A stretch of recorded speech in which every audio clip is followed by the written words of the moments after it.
Magandang araw, taga-Tarlac. Kasama natin ngayon ang isa sa pinakabatang encarnador dito sa May Concepcion, Tarlac, si John Andrew Lacsina. Magpakilala ka naman, John Andrew. Ay, ako po si John Andrew M. Lacsina, 17 years old mula sa Santa Rita, Concepcion, Tarlac. John Andrew, paano ka ba nagsimulang magguhit ng mga imahen? Kasi it's very rare in this generation na yung mga ganitong, like yung at your age, 17 years old, nahihilig sa mga ganitong klaseng libangan. Bata pa lang po kasi ako, grade 4. May mga taong simbahan. Tapos kinuha po ako bilang magsakristan sa bayan po namin sa Concepcion po. Yun po, yung mga kaibigan ko po, may mga naging kaibigan po ako doon na mahilig din po sa pagpupuon. Tapos yun po, parang nahawa po nila ako na magpuon din po. Doon ko po nakahiligan yung mga gantong gawain. So, nung nahilig ka na, kailan yun? Anong year? Nung mahilig na po, grade 4 pa lang po. Grade 4 pa lang. Tapos parang, bakit? Anong reason niya na aside sa pagiging sakristan mo dun sa simbahan? Bakit parang, kasi di ba may reason niya na, ay gusto ko siya, someday gusto kong i-paint itong image na. Siyempre po, bata pa lang din po kasi ako. Mahilig na din po ako sa arts. So, parang pwede kong i-apply yung paggawa po ng poem dito. Ayan po. Okay, so kailan ka nag-start na magganito? Last year lang. 2025. Yes. Okay, ang bata. So, 2025, 16 years old ka pa lang nun. Yes. Ang bata. anong sabi naman ng mga parents mo nung nahiligan mong magganito? Like, syempre, bata ka pa, wala ka pang work, gano'n. Paano ka nila sinuporta? Ayos naman po kasi patagal na rin po kasi silang Katoliko. So, yun po. Siyempre po, malaking tulong din po sa amin to sa pamilya po. Ano ba yung unang image na ginawa mo? Di ba may mga pangalan yung mga saints, gano'n? Yung unang image na ginawa ko po is Immaculate Conception. Ano siya? Parang display nyo lang ba? Pinamigay, ginis, gano'n? Ginip po namin sa, sama ko sa simbahan. Sa paggawa ng ganitong image, yung pinipinta mo nga yung image ng mga santo, di ba? Paano yung proseso? Saan mo binibili yung mga materials? Saan ka gumagawa ng mga ganito? Yung first thing na ginagawa po namin is, kailangan po ng liha. Yes po. Kasi po yung iba, raw wood po yung nila. So, kailangan pa pong malihan yung mga image para maging pantay-pantay po yung yung bako-bako po na mukha nila. Second po, yung primer po. Kapag makinis na po yung foam, ipa-primer na po namin. Para po hindi umangat yung kahoy. Then, next po nun, yung skin tone primer po. Yun po yung pinaka-final primer. Doon na po papasok yung mga gagamitin na paintbrush, oil paints po, gano'n. Yun po, umpisa na po nun. Ay, yung oras po, kung kailan po siya matatapos, nasa 4 na oras po, isang poon po. Pero yung, kung gagawin po siya ng raw wood, tas yung process po niya nasa 3 weeks po. Matagal po talaga, lalo na po yung pagpapatuyo. So, yung binibili mong mga materials, yung pinaka-sculpture niya na is in-order nyo pa sa iba, tapos ikaw yung magbibigay, di ba? May mga owner po nun. Bali, ipapadala lang po. pinapagawa na lang Apo. sa'yo. Paano ka nila na-discover na gumagawa or nagpipinta ka pala ng mga santo? Through online po. Pinupost ko po yung ibang mga gawa ko po. Tapos, may mga nakaka-discover po sa akin, gano'n. Tapos, mag-i-inquire na po. Tapos, doon na po nagsisimula. Kunwari, may isang client po ako. Tapos, doon sa kakilala niya po. Referral lang. Sasabihin niya po. Tapos, yun po, gano'n. Tapos, sabi mo, 2025 ka lang nag-start sa paggawa ng ganito. Kanino ka natuto? Si John Paul Franco po. Siya po yung nagturo sa akin gumawa. Nagbigay po ng ibang tips. Kasi noon po, nung 2025, nag-try na din po kasi ako. Kaso hindi po ganun kapulido yung mga gawa ko. So, yun, humingi po ako ng tips sa kanya. Sabi mo dyan, ang paggawa or bago matapos itong mga ginagawa mo, pagpipinta sa mga santo, 3 weeks bago matapos talaga. Pero ngayon kasi, malapit na naman ang Semana Santa. So, paano ka tumatanggap ng order na gano'n? Para, syempre, yung client, they will not disappoint kapag nakita yung pinagawa niya. Yung ginagawa ko po, pag may nag-inquire po, tapos pag sure na po sila na itutuloy po yung project, nililista ko po sila para ma-make sure ko po na hindi madidelay po yung ibang project po namin. Pag napuno na po yung listahan ko, ipopost ko po sa social media ko na fully book na po yung namin, pagtanggap namin ng project. Para po hindi na po humabol yung iba. Sa isang buwan ba nakakailang client? Parang nasa 5 po ganun. Tapos, sino na ba, nakikurious kasi ako, di ba, ang gaganda ng mga gawa niya, mga paint dito sa mga santo. Nakikurious ako, sino yung pinakamaganda mong nagawa?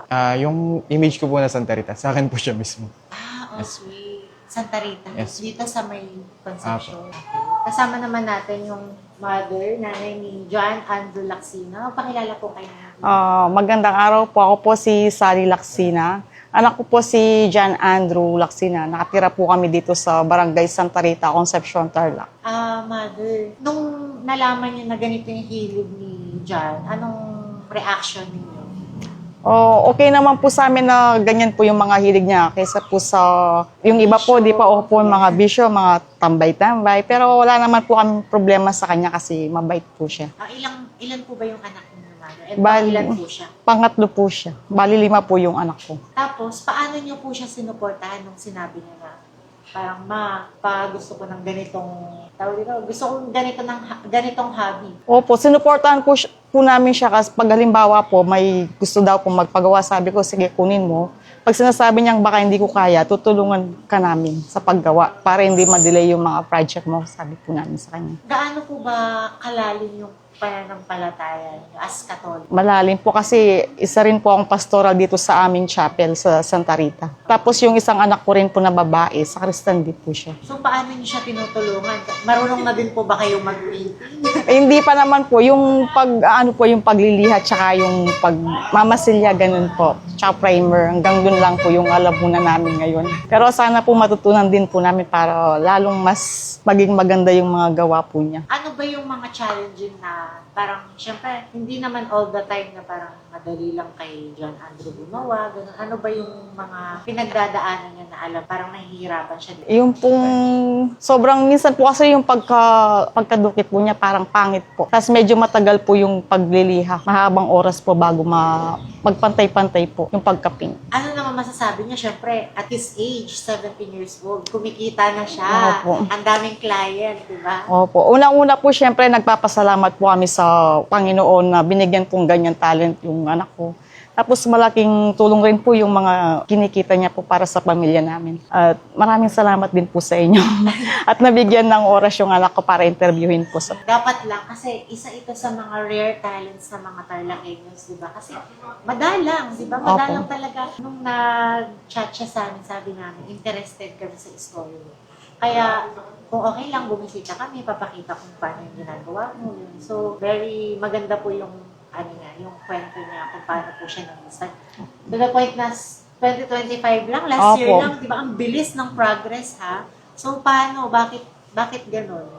Bakit ang bilis mong matuto? Siyempre po, sinasabayan ko po nandas po yung pinaka-key. Para bless po tayo ni God sa mga ginagawa po natin. Mother, ano naman masasabi mo sa kanya as your masipag at talentadong anak? Sana po pagbutihin pa niya yung kanyang pagpipaint at wag po siyang magsasawa. Siyempre, pag-usapan naman natin yung kinikita ni John Andrew. Sa isang gawa mo, magkano yung sinisingil sa client mo? Depende po kasi, kunwari po, every pit po kasi, tig 1K po yung singil ko. Kunwari po, 5K po siya nun kasi every, po siya, fit. Depende sa size ng yes po. Pero depende po, may mga buong katawan po kasi, tapos may ulo lang. Yung buong katawan po, times 2 po yung price niya. Tapos depende pa rin po kasi, minsan, yung ukit nga po, di ka aya-aya. Pag inayos po, may additional po yun. Tsaka yung ibang materials po, like, paglalagay po ng ice, kasi may different ice din po, yung bubog, tsaka hohos. Yes po. So, paano mo na, yun? Like, di ba hindi kasi sila pare-pareho lang mukha, di ba? Parang, meron kang ginagaya na image talaga, para maging kamukha talaga. Kunwari, si Mama Mary, ganyan. Depende naman po kasi sa client yan. Kunwari po, may gusto silang ipagaya. Yun po, isisend po nila sa akin. Iba-ibang angle po para kuwang-kuwa po talaga. Tapos yun po, para maging satisfied din po si client. Ano naman nasasabi sa'yo ng mga client mo pagka tinurn over na nila yung ginawa mo? Siyempre po, satisfied po sila. Kasi pag gumagawa po ko na poon, every step po, sinesendan ko po sila ng update. Para kunwari may adjustment po, madali na pong maayos. As pinagkalooban ka ng ganyang talent, anong masasabi mo sa sarili mo in the next 5 years, 10 years? Sobrang grateful po ako syempre. Malay nyo po, in the future po, marunong na po akong umukit ng buo. Syempre ngayon po, di po ako umukit ng buo. Malay nyo Sa ngayon, painting pa lang. Maraming salamat John Andrew sa pagbabahagi mo ng napaka-inspiring na kwento. At your age talaga, nabamangha ako kasi napakabihira ng mga ganyang klaseng talent.